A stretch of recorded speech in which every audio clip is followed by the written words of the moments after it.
5 lights, and it's lights out and away we go. We've got a good start because we've been released before TR Button and Dizzy there. I'm alongside Dizzy now, but I think he got a better shift there as we head towards turn 1, and there's contact there. Franglish is round, and I think he was a bit over opportunistic, to be honest. I don't see anywhere I could really go. Dizzy was on the outside, and if I turned out of the corner, I didn't know if there's anyone behind me who'd spin me into the wall. Coming down into turn 2 now, Dizzy has already got the lead back, but we've been hit from Taylor, and from what he said, I broke quite early, which, looking back at the footage, I broke a bit early, but it really wasn't that early over the final podium place, as we're going to try and hang it around the outside, but we turned in on him there, and we've had to turn out of the corner, and that's messed up our line completely, and he's gone past up into the final podium place. Now we've got Coldhead, who's got an incredible exit off that high-speed corner due to my poor exit, and he squeezes us out there, and we're forced to run wide, which is going to put us under pressure from Tyrrell. But hopefully we can keep him behind us, but I'm not particularly confident given our pace at the start of the race. So he's managed to go around the outside. We're going to try and hold it on the inside, but he's going to have the superior traction, and he takes the position. I think he's right on the back of us, and with DRS now, I'm sure he'll manage to get the move done into turn 1, and yet he's ahead of us now, so we'll back out of that. This is Coldhead is just ahead of us. We take a very quick pit entry there, and we're not too far behind him, so hopefully if my crew actually decides to service me here, we can close up to Coldhead even more as we're into the box now, putting on a set of prime tyres, as I said earlier, and we're out of the box. Nice stop there, 2.3 I believe, and we've actually managed to jump Coldhead. We've now got the DRS on him 1 lap later. As we're looking to the inside, we're going to go up the inside as he's left the door open and braked a bit earlier than I was expecting. I think he might be on options, but I'm not 100% sure, and we're going to have to try and hang it around the outside of the high-speed corners.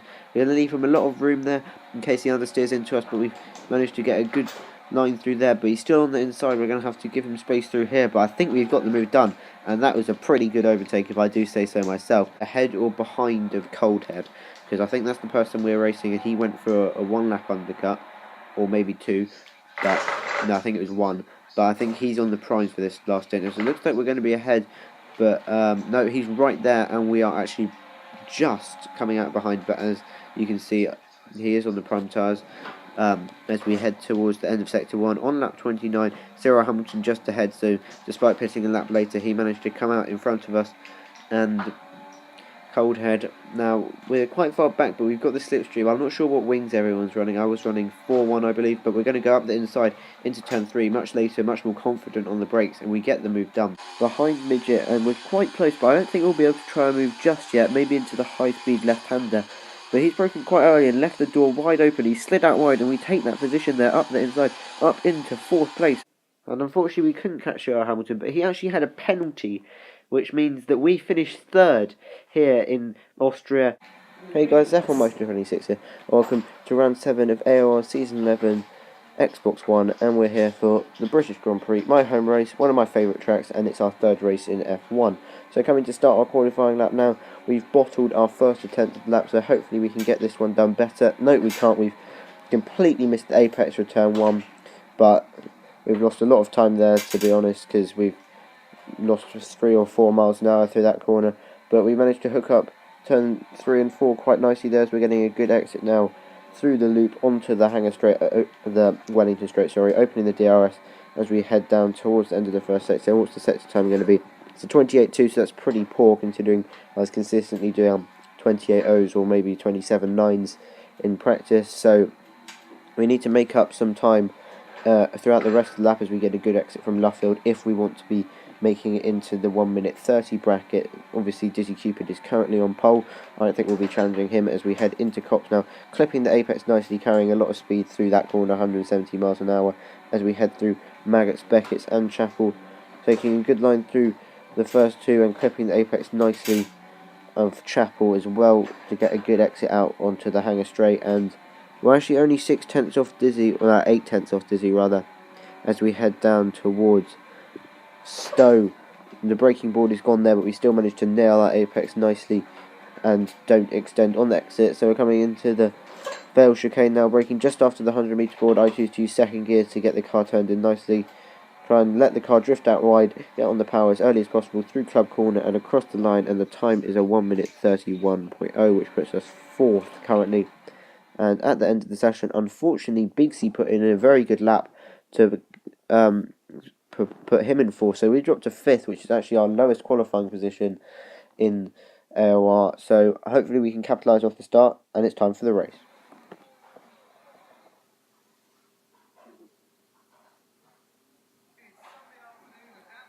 So then it is a dry race here in Silverstone, which is quite surprising, to be honest. But lucky for us is, once again, I don't do wet race practice. I don't really think anyone does.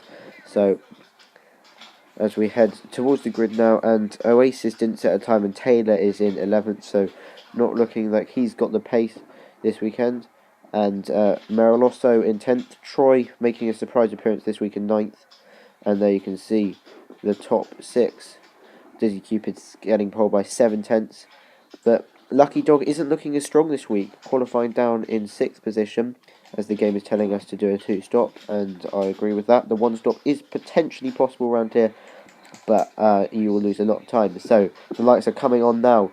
It's 5 lights, and it's lights out, and away we go. We've got an early release ahead of Bigsy. Lucky Dog must have got a ridiculously early release as he's going between us, and we have to leave space for both of him and Bigsy on the inside, and we get the move done up into P4. We went a bit off track there, but I was just trying to avoid collisions which have happened in the previous 2 races as we head down through turn 4. We didn't get a particularly good exit out of there, but we seem to have a reasonable gap to Lucky Dog, who's also managed to find a way past Bigsy in the first few corners.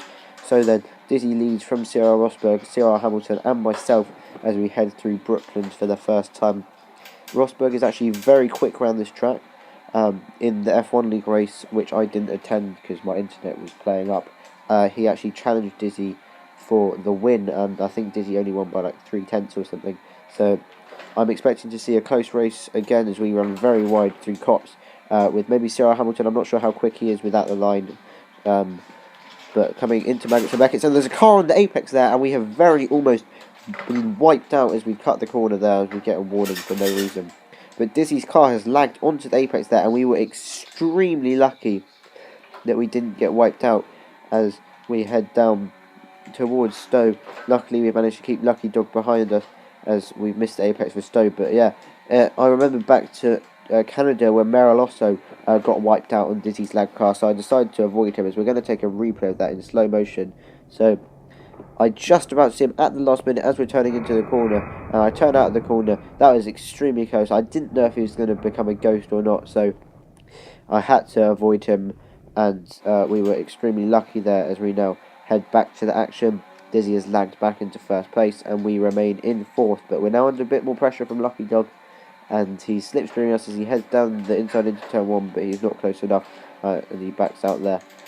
So we appear to remain in P4 as Sierra Rosberg sets the fastest lap at the end of lap 2. So I told you he'd be quick. I'm not sure if he can hang on to Dizzy though throughout the races. We head down towards Farm and Aintree. I hope I've got the corner names right. I always forget these few. Through the loop now, and Lucky Dog was actually right on my inside there. I definitely wasn't expecting that as we head onto the Wellington Straight. Sorry, now he's going to have DRS now as it's lap 3. So we might be under a bit of pressure here. He is looking up the inside. We're going to have to try and hang it around the outside of Brooklyn, which that will give us the inside for Luffield. So we can shut him off on the exit if he tries to continue hanging it around the outside, which I think he has done, but he doesn't have the momentum, and we close him out. As Taylor actually appears to be up into 6th place, but Lucky Dog has got a much better straight line speed than me, and he's looking up the inside. We're going to give him this space. They're just keeping it on the track. And now Taylor's right on the action as well, and this could be what I need. If they're going to go side by side through Maggots and Beckett's, I can break away. So we need to push now, so we get out of these guys' DRS and try and catch up to Cyril Hamilton. But he's got quite a big gap at the moment, but they have been fighting a lot, and we have closed the gap a bit to Cyril Hamilton, as now lap 7 is pit stop time. I was going to try and go to lap 8, but the tyres weren't holding out, and I think I would have lost a lot of time. But unfortunately, Dizzy has also decided to come in, but he was quite far ahead, I think 13 seconds or so. So hopefully we won't be held up, but it doesn't look like the team are ready, and shock, they're not. So we're going to lose a second or so, and more time as Bigsy's held us up. So we're going to have to push on this lap, so we stay ahead of Taylor, who is actually catching us as well. So despite qualifying pretty much right at the back of the field, Taylor had some great pace at the start of this race. So it's going to be interesting to see if he's going to be able to challenge us for 4th place, because I was expecting to be up there for the podium, but it just doesn't look like I have the race pace at the moment as we come out in 6th place. And now at the end of the lap, it's crucial to see if we're going to be ahead of Taylor, as we've been using rich mix to try and get a fast lap in, flat out through turn 1, just lifting off there, and Taylor is right there, and we have managed to maintain the position. So the overcut didn't work for Taylor, but I do believe that he is on the option for this stint, so I expect he'll be able to pass us quite quickly as we head down the Wellington Straight. He's not particularly close at the moment, but I'm sure with the much superior option tyres, it is almost a second lap here, due to the fact that the prime tyres are the horrible hard tyres, which, well, they're disgusting, frankly.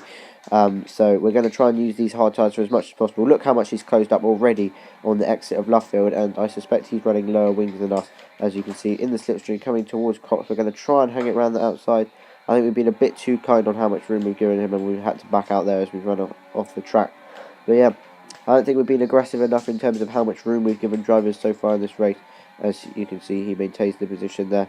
And now cutting on to lap 13, and you might be able to see on the mini-map, there's a car that's gone off. We've got a yellow flag, actually. So Sierra Rosberg is actually disconnected from the race. That is very unfortunate for him, as he wasn't too far behind Dizzy and was looking for his best result of the season. And that moves us up into P4 now, which means this fight with Taylor is now ever more important, as he is on for a podium as it stands. Now at the end of lap 16, Taylor is in the pit lane, and we are promoted momentarily to P3, but obviously that is not a net position, as we now come to the end of lap 18. Only one lap later, we're coming in for a set of option tyres, which will take us to 8 laps till the end of the Grand Prix, and hopefully we can close down whatever gap Taylor has over us, as we're going to have a look at the race director. There's a lot of warnings so far. I haven't actually got a penalty, so all is looking good. Looks like there's a lot of penalties on the race director there, so it wouldn't surprise me if a couple of people get disqualified in this last stint, as we're leaving the pit box now. Taylor has already gone past, as this is one of the slowest pit lanes, only 37 miles an hour, as we trundle down towards the pit exit. Hopefully we'll maintain position ahead of Big Z, Coldhead and AOR Raikkonen, because if we have to be battling with those guys, then that's going to lose us a lot of time. We almost lose the back end there, but we managed to catch it, and we remain in P4. Now at the end of lap 19, the gap to Taylor is almost 11 seconds, so we've got our work cut out if we want to get this podium now. So coming to the end of lap 20, what is the gap? We set a personal best. The gap is 9.3, so he closed 1.6 seconds in that lap alone. So maybe, just maybe, we do have a chance here as we come to the end of lap 21. What is the gap now? The gap is now 8.2 seconds, so we're on the pace right now. But is it going to be enough to catch Taylor before the end of the race? And now at the end of lap 22, what is their gap now? As we come across the line, the gap is 6.1, so we've taken more than 2 seconds out of him on that lap. So he's had a poor lap, maybe he's made a mistake or something through Maggots and Beckett's. But now, at the end of the next lap, the gap is now 4 seconds, so another 2 seconds in that lap, and the chase is now well and truly on as we come to the end of lap 24 now. Across the line, we can just about see him in the distance, as the gap is now only 1.9, so he took another 2 seconds out of him that lap, and I reckon we're going to have him here. So now, coming to the end of lap 25, we are right behind him, and we're going to ride on board for the whole of this last lap to see if we can snatch this podium away from him. We still don't have a penalty, so maybe if he does have a penalty, we might take the podium without actually being ahead of him. But we want to be ahead of him on track as we back off through turn 1, so we don't hit him in the back as we head down towards turn 3. We pass the DRS detection line, so we shall be within the DRS range as we head towards the Wellington Straight. We need a good exit out of here. Our exits are about equal. Maybe he got a slightly better exit, but now we're putting it up into Rich Mix, opening the DRS now as we're going to go to the inside through Brooklands. Let's not outbrake ourselves. We've gone a bit wide, so we're going to be open to the switchback. But as we know, the inside line for Luffield is superior, and I think we should be able to close him off on the exit, and we have done. So could that be it? I think we may have claimed the podium position, but no, he's in the slipstream as we head towards Copse. Is he going to be able to take the position as we head towards Copse. We shift down into 6th. Dizzy Cupid has won the race, and that's a great move from Taylor there, up the inside into Copse, as we now head towards the famous Maggots and Beckett section for the last time. We're going to have to back off so we don't hit him, but it's all about this exit off Chapel down onto the Hanger Straight.